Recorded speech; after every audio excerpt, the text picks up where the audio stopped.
છે? અમે અંધભક્ત છીએ, હવે શું કરીએ બોલો, અંધભક્ત જ છીએ અમે. હા, અમે એ કહેશે કે શ્રી રામ એટલે શ્રી રામની જ પૂજા કરવાની, અમારે બીજું કંઈ કરવાનું જ નથી. શ્રી રામ હવે અમને રોજી રોટી આપશે. તો આ જે અંધભક્તિનો પસ્તાવો અત્યારે થઈ રહ્યો છે તમને? પછતાવામાં તો કંઈ બાકી જ નથી રહ્યું. અમે તો સાહેબ વર્ષોથી બીજેપીમાં જ હતા.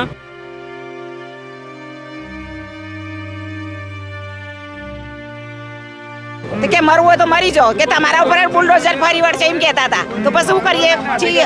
ઓયથી કાઢ્યો, ઢોર જાનવરે કાઢ્યો, હવે અમને કાઢવાનો. હવે ધાવાના છો બધા બચારા. આ બાલ બચ્ચો છો, જાહેર છો, જીવછી. આ સરકાર લાઈન હોય ની મૂળને કૂતરા પાડવાનું હોય. હા હા, હારા મોદીને મારી નોખવાનો છે. અને પંચાલની મૂળને ભાવ કરતા પંચાલ દાસ મેલા એની મૂળના હારો છો મતા.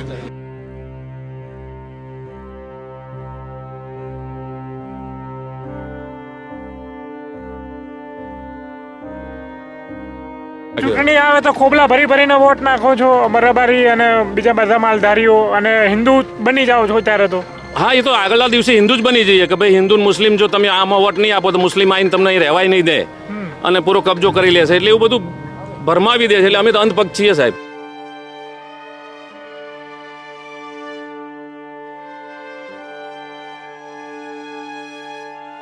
રોશનવાળી સરકારે એના નામના સાજ્યા કુટિયા હતા. તો એમ થાય કે હાય રે લાડરા, અમારો બાપ મરી જતો તો એ નતા રોયા, અત્યારે અમારા ઘર પડી જતા અમે રોઈએ. શું કરીએ બોલો? આ જુઓ, તમારા સામે જ દેખાય ને બધું. ઉપરથી અમે તો એ લોકોને બોલાય પાઘડી પહેરાય, એમના સન્માન કર્યું. આજ અમારા રોવાના વારા આવ્યા. એના કરતા તો કોંગ્રેસ સારી હતી, ખાતી હતી ને ખાવા દેતી હતી. નમસ્કાર, ક્રાંતિ માર્ગથી હું વિમિત કુમાર. સાથીઓ, અમદાવાદ સહિત આખા ગુજરાતની અંદર અત્યારે દબાણ હટાવવાની પ્રક્રિયા હાથ ધરવામાં આવી રહી છે. અમદાવાદ મ્યુનિસિપલ કોર્પોરેશન દ્વારા કેશવનગરમાં ઠાકોરોના અને ઓઢવમાં અહીંયા રબારી સમાજના મકાનો દબાણના કારણે ધરાશાયી કરવાની જે પ્રક્રિયા હાથ ધરવામાં આવી છે. કહેવામાં આવતું હતું કે જો રામ કો લાયે હે હમ ઉनको લાયેંગે. અહીંયા જે ઘર જય શ્રી રામ લખ્યું છે એ ઘર પણ અહીંયા ધરાશાયી થઈ રહ્યું છે. એટલે તમે રામમાં માનતા હશો કે રહીમમાં માનતા હશો, પણ જે પ્રક્રિયા હાથ ધરવામાં આવી છે એને થોડી પણ રહેમ નજર રાખવામાં આવશે નહીં. કદાચ એવું મ્યુનિસિપલ કોર્પોરેશન એવું વલણ ધરાવ્યું હશે અને આજે રાત દિવસની મહેનત પરસેવાની કમાણીથી જે મકાનો બનાવવામાં આવ્યા હતા એ અત્યારે તમે જુઓ કે કેવી રીતે ધરાશાયી કરવામાં આવી રહ્યા છે. જી, શું નામ તમારું? મારું નામ ઈશ્વરભાઈ ડાભીવાળા છે. અચ્છા, આ તમે કેટલા વર્ષોથી અહીંયા રહેતા હતા? અહીં મારા ભત્રીજો રહે છે, મોટાભાઈનો દીકરો. અહીં લગભગ 60-65 વર્ષ થઈ ગયા અને કોઈ પણ જાણ વગર બધું મન ફાવે એમ કરી રહ્યા છે આ લોકો. હવે અમે તો હથિયાર હેઠા મૂકીને બેઠા છીએ, અમને કોઈ બચાવવા વાળું જ નથી, ના અમારા સ્થાનિક નેતાઓ, ના કોર્પોરેટરો કે ના સરકાર. એટલે ભગવાન ભરોસે અમે તો હવે છીએ. એમને જે યોગ લાગે એટલું તોડવું એટલું તોડી નાખે, એટલે નવરા થઈ જઈએ અમે. હવે અમે ગામડે બધા જતા રહીશું. પછી શું કરીએ? અહીંયા ખાવાનું શું? પછી ધંધા બધું પડી ભાગ્યું અમારે. મંદિરમાં જઈને ખાઈએ સાહેબ. તમે અહીંયા જે આટલા વર્ષોથી રહો છો, બરાબર, રામવાદી સરકાર છે, અહીંયા જે શ્રી રામ લખેલું છે, મકાન ઉપર હિન્દુવાદી છીએ અમે. તો એ હિન્દુઓનું નહીં, આ તો લોકોનો ડફોળ બનાવવાના ધંધા ગવર્મેન્ટ કરે છે. બીજેપી છે, બધું મિક્સમાં જ છે, બધું એમને મળેલા છે. આ તો ખાલી મોમેડિયનોનું પેલું દ્વારકાનું ચગાવ્યું જ છે લોકોને ઉકસાવવા માટે કે જો અમે આ કરી રહ્યા છીએ. પૂરું કરી નાખ્યું. અહીંયા બી ઠાકોરવાદ છે, વેલવાદ છે, બધું કેટલું અમદાવાદમાં બી કેટલું ડિમોલેશન કર્યું છે, બહુ પૂરું કરી નાખ્યું. સરકાર તો હિન્દુત્વના નામ ઉપર બની છે અને તમે હિન્દુઓનું જે થઈ રહ્યું છે બાબતે શું કહેશો? અમે અંધભક્ત છીએ, હવે શું કરીએ બોલો, અંધભક્ત જ છીએ અમે. હા, અમે એ કહેશે કે શ્રી રામ એટલે શ્રી રામની જ પૂજા કરવાની, અમારે બીજું કંઈ કરવાનું જ નથી. શ્રી રામ હવે અમને રોજી રોટી આપશે. તો આ જે અંધભક્તિનો પસ્તાવો અત્યારે થઈ રહ્યો છે તમને? પસ્તાવામાં તો કંઈ બાકી જ નથી રહ્યું. અમે તો સાહેબ વર્ષોથી બીજેપીમાં જ હતા અને લગભગ કોઈ એવો મંત્રી કે કોઈ એમએલએ નહીં હોય કે જેને અમે પાઘડીઓથી સન્માન એમનું ના કર્યું હોય. અને એટલી બધી પાઘડીઓ પહેરાઈ છે કે એમના વાળ બી ઉતરી જાય એટલો બધો ઘસારો અમે આપેલો છે. પણ એમણે અત્યારે અમારું એક વાળ બરાબર બી અમને સમાજને ગણ્યો નથી. એટલે અમારી તો મજાક જ ઉડી ગઈ છે. અમે તો એમને દૂધથી નવડાય સાહેબ. શંકર ભગવાનને જ ખાલી દૂધથી નવડાવવામાં આવે. અમે તો મંત્રીઓને, ધારાસભ્યોને એટલું બધું સન્માન કરેલું છે, કંઈ વાત ના પૂછો. પણ એનો કોઈ મતલબ રહ્યો નથી. હવે અફસોસ કરવાનો કોઈ મતલબ નથી. ઉપરવાળો તો જોઈ રહ્યો છે ને, જેણે જે ખોટું કર્યું છે, જે બી સામેલ હશે એમને. હવે બીજો અમારા પાસે કોઈ રસ્તો નથી, કેમ કે સરકારમાં કોઈ વિરોધ પક્ષ છે ને અમે કોને કહીએ? ના અમારી કોઈ દાદ કે ના ફરિયાદ કશું કોઈ સાંભળે એમ નથી. હવે પ્રધાનમંત્રી જ્યારે ચૂંટણી પ્રચાર માટે અહીંયા આવે છે ત્યારે માલધારીની વેશભૂષાને ધારણ કરે છે, માથે માલધારીની પાઘડી પહેરે છે, અને અત્યારે તો એમને રજૂઆત કરો, પ્રધાનમંત્રીને શું કહે છે? પ્રધાનમંત્રી સુધી અમારો અવાજ જવા દેતો ને અમારા એમએલએ અમારું સાંભળતા નથી, અમારા એના સ્થાનિક કોર્પોરેટરને જોવા નથી આવ્યા, તો અમારે કોને કહેવું? અમારું કોઈ સાંભળનાર જ નથી સાહેબ. બધું મિલીભગતથી કામ થઈ રહ્યું છે, કોઈ નોટિસ નહીં. સુપ્રીમ કોર્ટનો આદેશ છે કે ભાઈ એમને પહેલાં મહિનાની નોટિસ આપો, રેસિડેન્સવાળાને એમને વૈકલ્પિક જે સમસ્યાઓ છે એનું સમાધાન શોધવાની કોશિશ કરો, પછી જ છેલ્લે તમે ડિમોલિશન કરી શકો છો. સાહેબ, નોટિસ ક્યારે આપવામાં આવી હતી? નથી આપી. એક દિવસ સાંજે મૌખિક બધા બાઇક ઉપર આવીને કહી ગયા કે ભાઈ સવારે આવી ડિમોલિશન આવશે, તમે ખાલી કરી દેજો. રેસિડેન્સવાળા જાય ક્યાં બધા બિચારા? અંદર સામાન બામાન પણ બધાનો છે, બધું રાજ રચેલું સામાન બધું ગયું. હવે આમાં આ લોકો કરોડોની મિલકત તૂટી છે. હવે સામાન 5-10 લાખનું જાય તો એ રૂમમાં શું કરે બિચારા? એટલે બધું નુકસાન તો બહુ જ છે, પણ કોઈને ધ્યાનમાં નથી આવતું, ક્યાંય હાઇલાઇટ નથી થતી, કોઈ સારી ન્યૂઝ ચેનલો આવતી નથી, આવવા દેતા નથી. અચ્છા, ન્યૂઝ ચેનલ વાળા પણ અહીંયા બહુ મોટી કોઈ નથી આયા, લગભગ નથી આયા. આ સોશિયલ મીડિયા વાળા બિચારા આવે છે ને એ થોડુંક કરે, પણ બીજું તો કોઈ આવતું. એ તો મોટા લોકોને કંઈક અન્યાય થતો હોય ને તો જ એ બધું સાંભળવાના ને એમની રજૂઆત થવાની. અમારું તો કોઈ સાંભળે એમ જ નથી. અહીંયા આંધળી બેરી સરકારમાં અમે ભરાણા છીએ. હવે અમારો તો તમે તો ભાજપમાં હતા અત્યાર સુધી, તમે કહો છો તો એ તો કહું છું કે પાઘડીઓ પહેરાઈને તો એમના વાળે ઉતારી દીધા, ટકલા થઈ ગયા, પણ અમને એક વાળ જેટલું કંઈ આપ્યું નથી. એ જ હું કહેવા માંગુ છું કે અમારી કોઈ કદર જ કરી નથી આ સમાજની. આમાં પણ જે અહીંયા રબારી સમાજ અથવા બીજા માલધારી સમાજના લોકો જે ભારતીય જનતા પાર્ટીમાં હોય એ સંકલન કેમ નથી સાચતા પછી? હવે એમનું કંઈ ઉપજતું જ નથી. એટલે ભાજપમાં રબારીઓનું કંઈ કંઈ ઉપજતું નથી. ઉપજતું નથી સાહેબ. અમારું કોઈ સાંભળતું નથી, સ્થાનિક નેતાઓનું કંઈ ઉપજતું નથી. અમને એ કંઈ કે અને ત્યાં કંઈ રજૂઆત થાય છે, એમને રૂબરૂ મુલાકાત થાય છે કે નથી થતી, કશું જ થતું નથી, અને અમને ગોળ ગોળ ફેવરે છે અને બધું પૂરું કરી નાખ્યું. ચૂંટણી આવે તો ખોબલા ભરીને વોટ નાખો છો, રબારી અને બીજા બધા માલધારીઓ, અને હિન્દુ બની જાઓ છો ત્યારે તો. હા, એ તો આગળના દિવસે હિન્દુ જ બની જઈએ કે ભાઈ હિન્દુ મુસ્લિમ, જો તમે આમાં વોટ નહીં આપો તો મુસ્લિમ આવીને તમને અહીં રહેવાય નહીં દે અને પૂરો કબજો કરી લેશે. એટલે એવું બધું ભરમાવી દે છે. એટલે અમે તો અંધભક્ત છીએ સાહેબ. એટલે અંધભક્તિમાં અમે ગાંડા છીએ, અમે કંઈ વિચારી શકતા નથી. હવે આ પ્લોટ છે એ અમારા એમ કહે છે કે રિઝર્વેશન છે ને બગીચા માટેનો છે, પણ અહીંયા તો પછી અમારો કોમન જ છે કોલોનીના વિકાસ માટેનો. તો અહીંયા રોડ, રસ્તા, લાઇટ, પાણી, ગટર એ ગવર્મેન્ટે કેમ આપ્યું અમને? અચ્છા, કરોડોનું બજેટ કેમ ફાળવ્યું આમાં? એટલે અહીંયા બગીચો બનાવવાની ગણતરી છે? એમ ગણતરી એમ મકાન તોડીને બગીચા બનાવવાનો. અમારા બગીચામાં સુવાનું, અમને ગાયો તો હવે રાખવા નહીં દે. ગાયો બી લાયસન્સ આપતા નથી, ગાયો બી લઈ લીધી બધું. જે ગાયની સામે પડવા જાય તો પાસામાં નાખી દે છે. તમને માહિતી કોને આપી જ્યાં તમારા મકાન તૂટે છે ત્યાં બગીચો બનવાનો? એવું નકશામાં બતાવતા હતા પહેલા. હવે અત્યારે બગીચો બનાવે છે કે એમનું કંઈક બીજું સપનું છે કે ઝડપી લેવાનું છે એ જાણે ને ભગવાન જાણે. લોકો તો વાયકા છે કે ભાઈ બધું વેચાઈ ગયું છે ને આમ છે ને તેમ. લોક વાયકા છે, હવે કોને આપણે પ્રૂફ વગર તો કહેવું. જી, શું નામ તમારું? બાબુભાઈ મારું નામ. બાબુભાઈ, કેટલા વર્ષોથી અહીંયા રહેતા હતા? અમારા તો મમ્મી પપ્પાને બધા 60 વર્ષથી રહેતા હતા. મારો જન્મ અહીંનો 40 વર્ષ થયા મને. અચ્છા, તો આ બધું રોશનવાળી સરકારે એના નામના સાજ્યા કુટિયા હતા. તો એમ થાય હાય રે લાડરા, અમારો બાપ મરી જતો તો એ નતા રોયા, અત્યારે અમારા ઘર પડી જતા અમે રોઈએ. શું કરીએ બોલો? આ જુઓ તમારા સામે જ દેખાય ને બધું.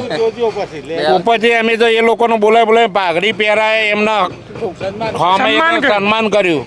આજ અમારે રોવાના વારા આવ્યા. એના કરતાં તો કોંગ્રેસ સારી હતી, ખાતી હતી ને ખાવા દેતી હતી. આ લોકોએ તો અમારી ગાયો બી લઈ લીધી અને ઘરે લઈ લીધા. શું કરવાનું બોલો સાહેબ? તમારા સામે જ છે ને બધું. એ તો ગાય માતા કહે છે ને, ગાય ગૌ રક્ષકો તમને બનાયા હતા ને? હા, બનાવી દીધા સાહેબ. અત્યારે ઘર વગરના કાઢ્યા ને ગાયો વગરના તો કાઢ્યા. સનાતની હિન્દુ બનાયા હતા. અરે હિન્દુ હું સાહેબ, એના કરતાં બાવા કરી દેવા હતા અમને. તો અત્યારે આ દાડા તો ન આવત ને.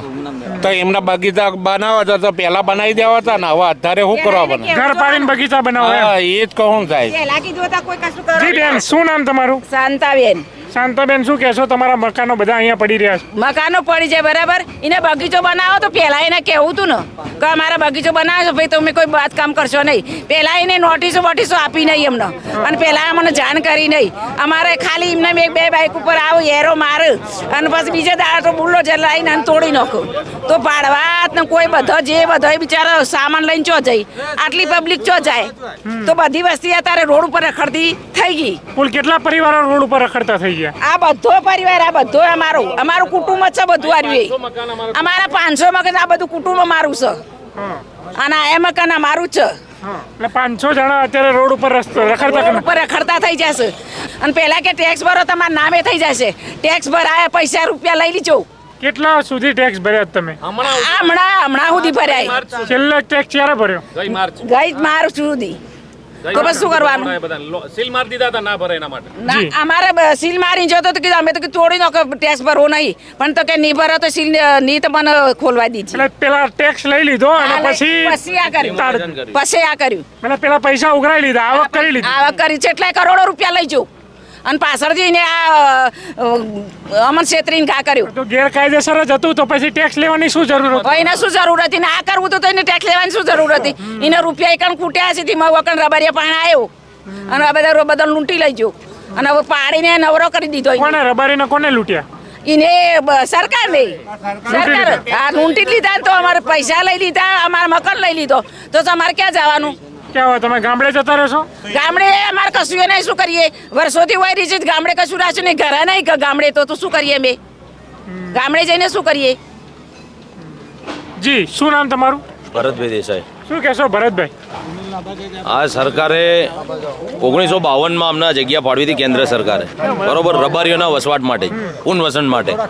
જે પહેલાં અમારો સમાજ મૂળ બધે રખડતો હતો, બરોબર, માલઢોર લઈને, એનું પુનર્વસન થાય એ માટે આ યોજના બનાવીને આ વસવાટની ફાળવણી કરી હતી. 1952માં જે જગ્યા ફાળવી એના પુરાવા છે આપણે સંપાદન કરી પાસે? હતી. અચ્છા, 1952માં સંપાદન કરી અને 1960માં બાંધકામ કરીને 1962ની આસપાસ બધાનો પજેશન રહેણાંક માટે આપ્યું, બરોબર.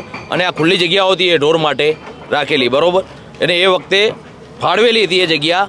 એના પછી વારંવાર શહેર જેમ આગળ આવતું ગયું એમ એ લોકોએ એમ કે ગાયો માટે એમ કે ભાઈ ગાયો અહીંયા રાખવા દેશું નહીં, બરોબર. ગાયો કાઢી એટલે આપણી જે જગ્યા હતી વપરાશમાં એમાં બાંધકામ કર્યું, રૂમો બનાવી, બરોબર. અને ગુજરાન ચલાવતા હતા બધા, બરોબર. અને વડવાઓ પહેલા અભણ હતા બધા, એમનું કોઈ જ્ઞાન હતું નહીં, ભણેલા ગણેલા નતા, બરોબર. એટલે એ કાગળથી કોઈ માહિતગાર નતા. આ લોકોએ 85ની સાલમાં કંઈક ટીપીનું નોટિફિકેશન કરીને જાતે, વહીવટદાર તો મ્યુનિસિપાલિટી જ હતી, તો એમને જાતે રિઝર્વ પ્લોટો નાખી દીધા અહીંયા. કોઈ બીજા કોઈને રહીશોને તો કોઈ જાણ જ નહીં. 85 થી અત્યાર સુધી તમને જાણ જ નહોતી કે અહીંયા રિઝર્વ પ્લોટ છે? હા, ના, કોઈ જ જાણ નથી. આ તો ગાયો માટેના પ્લોટ છે, એમ કે ગાયો પહેલા આપણી અહીંયા રહેતી, બરોબર. ગાયોનો તો ખુલ્લો વિસ્તાર જ જોવો બેસવા માટે, એના માટે ખુલ્લી જગ્યાઓ વચ્ચે હતી જે એ ગાયો માટે જ હતી. અહીંયા તમે બાંધકામ કર્યું? હા, અહીંયા બાંધકામ ગાયો કાઢી પછી કર્યું. પેઢી હવે 3-4 પેઢી વીતી ગઈ એટલે અમારા બાબા હોય, કોઈ અમારા ભાઈ હોય, એટલે અલગ તો થવાના જ. એમના માટે મકાને જોઈએ, એના માટે બાંધકામ કર્યું. પણ હકીકતમાં અમે લગભગ 60-70 વર્ષથી તો ભાડું ભરીએ છીએ આનું, અચ્છા, આ જગ્યા ગવર્મેન્ટનું. 99 વર્ષના ભાડા પટ્ટે છે, ભાડું ભરીએ છીએ. અને જ્યારે બની ત્યારે 1960માં 24 રૂપિયા ભાડું હતો. એ વખતે માણસનો જે ગવર્મેન્ટ હોય ને પગાર, એનો 100 રૂપિયા જ પગાર હતો. તો વિચાર કરો 24 ભાડું ભરતા તો કેટલું મોંઘું કહેવાય એ ટાઈમના આપણે હિસાબે ગણીએ તો. પણ આજે મકાન પાડવા એ પહેલા તમે ન્યાયિક પ્રક્રિયામાં ના ગયા? ન્યાયિક પ્રક્રિયામાં અમારા નેતાઓએ અમને કોણીએ ગોળ ચોંટાડેલો હતો કે આપણે સરકાર સાથે સંકલન સાધી અને બધું વ્યવસ્થિત થઈ જાય. કયા નેતાઓ? ભાજપ સાથે સંકળાયેલા? ભાજપના નેતાઓ જ હતા, બધા સત્તા પક્ષના નેતાઓ જ હતા. એમણે અમને ક્યાંય જવા જ ના દીધા. અમને અંધ પક્ષની જેમ બેસી રહ્યા, બસ ભક્તિ કરો અને સાહેબ. એવા આપણું કરી ખોટા આપશે. મેસેજ બી ત્યાં પહોંચાડ્યા કે અહીંયા મુસ્લિમો રહે છે. ખોટા મેસેજ પહોંચાડે, ખોટા કોઈ મેસેજ મુસ્લિમ નથી. સરકાર સુધી એવા ખોટા મેસેજો ગયા કે અહીંયા મુસ્લિમો રહે છે. એટલે એ તમને શું લાગે છે, એ શંકામાં તમારા મકાન પડે કે એ મુસલમાનો રહે હા, છે? એ હિન્દુવાદી ને મુસ્લિમ આ બધું ચલાવવા જ ગયા, પણ હકીકતમાં એમની મનસા કંઈક અલગ જ છે. શું લાગે છે એમની મનસા શું હોઈ શકે? લોકો એમ કહે છે કે ભાઈ આ તો રિઝર્વેશન પ્લોટ ખાલી કરાવીને આપણે બીજા એના હેતુ માટે યુઝ કરશે. બીજા એટલે કયા હેતુ? અરે કોઈ ઓરડા મૂકી દે કે અથવા કોઈ બિલ્ડરોને આપી દે કે એવું બધું ઘણી બની શક્યતા છે. હવે અમે તો એ જ કહીએ કે અમારો જે હેતુ છે જળવાઈ રહેવો જોઈએ. ડિમોલેશન કર્યું છે તો વાંધો નહીં, પણ આ જે નુકસાન થયું છે ભરપાઈ કરે, જે હેતુ છે જળવાઈ રહે. જી, એવા ખોટા મેસેજો આવા ફેલાઈને સરકારનું ગેરમાર્ગે ધ્યાન દોર્યું છે કે ભાઈ મુસ્લિમો રહે છે ને આવું છે ને તેવું છે ને ત્યાં બાંગ્લાદેશીઓ રહે છે ને, બરોબર. અહીંયા બાંગ્લાદેશી હા, એવું એવું બધું બરોબર. સરકાર એમ કહે છે કે ભાઈ તમે આધાર કાર્ડ લો, બરોબર, જે આવે એનું. આધાર કાર્ડ ડુપ્લિકેટ બને છે, બરોબર. એમાં હિન્દુ નામ ધારણ કરીને કોઈ રહેવા આવે તો એવા તો કોઈ અહીંયા કોઈ એવા ભણેલા ગણેલા માણસો નહીં કે જે બધું કઈ અપડેટ કરીએ કે ભાઈ જોઈએ કે આ ઓરિજિનલ છે શું છે, છેક સુધી પહોંચી શકે. તો આધાર કાર્ડ ડુપ્લિકેટ બને ત્યારે અહીંયા કોઈ છેતરાય છે ને કે ભાઈ કોણ રહેવા આવ્યું. જી, શું નામ દાદા તમારું? પ્રભાતભાઈ. શું? પ્રભાતભાઈ. હા, શું કહેશો? તમારા મકાનો અહીંયા ધરાશાય થઈ રહ્યા છે. કરી રહ્યા કશું પટાઈ દીધું બધું. પેલું મારી શ્રી- હમું થાય હું બધું નવરા કરી મૂકી જ દે, કોઈ મૂક્યું નહીં. આ સરકાર અમને ભિખારી કહીને છે, ખાલી કહીને છે, કોઈ રાખ્યું નહીં. ખાવાનો ફોફો પડી ગયો અત્યારે અને મજૂરીએ મળે દાવાનું છો અહીંથી કાઢ્યો, ઢોર જાનવરે કાઢ્યો, હવે અમને કાઢવાનો. હવે દાવાના છો બધા બચારા. આ બાલ બચ્ચો છો જાહીન છો જીવ છે. આ સરકાર લાઈન હોય ની મૂળને કૂતરા પહેરવાનું હોય આ હારા મોદીને મારી નાખવાનો છે અને પંચાલની મૂળને વહુ કરતા પંચાલ દાસ મેલા છે એની મૂળના હારો છો મતા પણ એ તો એમ કે અમે ગરીબો માટે બહુ બધા કામો કરીએ છીએ મોદીજી. બધું લઈ જા ને કોઈ મેં ઢોર હતો જાનવરે કાઢ્યો કશું રાખ્યું નહીં ગાય ભેંસ રાખતા માલ ઢોર પર ગુજરાન કરતા અહીંયા કાઢી નાખ્યો કે ઢોર ના રવા દીજે હવે રૂમો કરી રૂમો ખાવા ના રવા નવરા થઈને બેસી કે બધા એકદમ ભિખારી થઈ આ બધા એમ કે છે ચૂંટણી સમયે તો મોદીજીને અમે માલધારી પહેરાઈ એટલે ભૂલ કરીને અમે બહુ ભૂલ કરી છે હવે આવતી ચૂંટણી જોઈ ને હવનો લેખ એનો કિસ્મત હવે મોદી ઉપર હતા નેતા દાદા એનો કિસ્મત ગુજરાતના મુખ્યમંત્રીને રજૂઆત કરી છે ને તો મૃદુ અને મક્કમ છે. મુખ્યમંત્રીએ કોઈ જવાબ નહીં આલે, કોઈ જવાબ બધા ખોટા હાલે છે આવા ખોટા બધા મેસેજો ગયા છે. ખોટા મેસેજ કશું નહીં બધું વાતો જ છે બકાવાના ધંધા છે બધા અમારે તો કોઈ કરવું નહીં. કેટલા વર્ષોથી રહેતા હતા? હા 50-55 વર્ષ રહી જઈએ છીએ અમારે માલધારીઓ મેં ભિખારી થઈને બેઠા કોઈ કોમના રાખ્યા નહીં અમને અમારે કરવું શું એ વિચાર કરીએ છીએ હવે જાવું ક્યાં અમારે કોઈ ધંધા પાણી બધું ભિખારી કરી નાખ્યા અમને તો હવે કોઈ બાળ બચ્ચાને મેળવો છે બધાને કોઈ હોભળતી રાડ કે કૂકો કોઈ હોભળતું નથી અમારે અમે ગમે તે કહીએ અમારી કોઈ રાડી બહુ હોભળે એમ નહીં આ બધું તોડી નાખ્યું કહેવાય આવતો નહીં કે સામાન કાઢવા દેતો નહીં નોટિસ ચાલેલી છે દાદા? શું હાલીને સવારે કહી દે હોય તારે રાતે કહી દે હોય સવારે આવીને બધું પૂરે એટલે રાત્રે નોટિસ આલીને સવારે બધું કાઢી તોડી નાખ્યું. નાખે મને હવે છે ક્યાં જાવ સમય જ નથી આપ્યો કઈ? કોઈ સમય ઘડીકનો એક અડધો કલાકનો આપ્યો નથી તમારે જે અંદર સામાન હતો એ બધો સામાન બધા પછી મને ઘણા ડટો નથી ત્યાં નીકળવું તે કાઢ્યો બજારી શું કરે ભિખારી થઈ જાય બધા પણ જ્યારે અહીંયા આયા બરાબર ત્યારે તમારે રોકવા જોઈએ ને કે ભાઈ શાંતિ તો રાખો. શાંતિ કે નીકળી જાઓ બહાર કે મરી જઈશું એમ કહેતો હતો મને નીકળી જાઓ બહાર એમ કહેતો હતો બહાર નીકળી જાઓ કે લેડીઝ પોલીસ આવીને મને હેઠો નોશો વસ્તી રોડ ઉપર હુઈ રહ્યો તો લેડીઝો બધી ગાડી ગાડી ઉપાડી નોશો કે વાકણ એ તમારું નહીં ચાલે કે મરવું હોય તો મરી જાઓ કે તમારા ઉપર બુલડોઝર ફરી વળશે એમ કહેતા હતા તો પછી શું કરીએ છીએ ક્યાં માથાકૂટ કરે અને હોય બધો રબારી સમાજ જ રહેશે કોઈ હિન્દુ મુસલમાન કોઈ હોય રહેતો નહીં પણ આને જોર જબરાઈ કરીને અને અમારા બધું રમણ ભમણ કરી દીધું.